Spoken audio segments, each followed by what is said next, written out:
Hello everyone! At dahil medyo makulimlim at malamig po ang klima sa labas, tamang-tama po itong lulutuin ko para sa araw na ito. Ako po ay magsisigang ng ulo ng salmon. So mainit na sabaw para sa malamig na panahon. At ito po ang mga ingredients na kakailanganin natin. May asin, fish sauce. Pero kung ayaw niyo po ng fish sauce, pwedeng asin lang po yung gagamitin natin. And meron din po tayong onion. Pwede rin gumamit ng red onion. Ginger. Or luya. And then meron din pong lemongrass or tanglad. Optional lang po yung tanglad. Tomatoes. Sili pansigang. Pechay or bokchoy. 1.5 pound na ulo ng salmon. Bali, isang piraso lang po ito ng ulo ng salmon cut into 4 pieces. At syempre, gagamit po tayo ng sinigang sa sampalok mix na gagamitin natin pang-asim.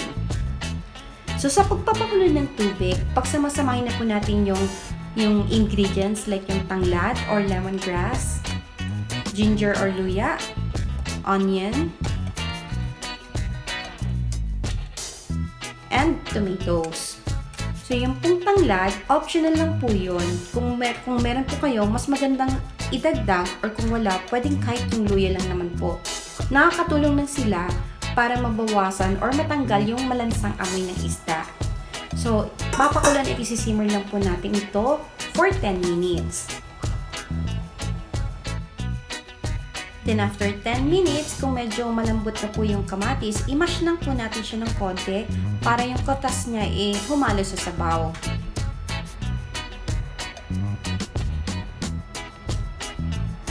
Then, titimpla na rin po natin ito ng pang-asim ng tamarind powder, sinigang mix. So, 2 kutsara lang po yung dinagdag ko kasi marami akong kamatis na tinagdag. Asin.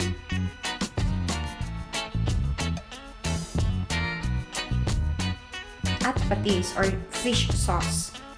So, yung fish sauce, yung dami ng fish sauce, ng tamarind at ng asin, depende po yun sa panlasa po ninyo or yung panimpla po ninyo. Nasa sa inyo po yun kung gusto nyo ng mas maasim, kung mas maalat or matabang, depende po sa inyo yun. So, stir lang po natin siya. And then, ihahalo na po natin yung ulo ng salmon. So, the reason kung bakit tinimplahan ko po muna yung sabaw bago ko hinalo yung salmon, para po yung sabaw, may timpla na siya, manuot na po yung lasa niya sa laman ng salmon. And then, isisimmer po natin ito for 10 minutes on a medium heat.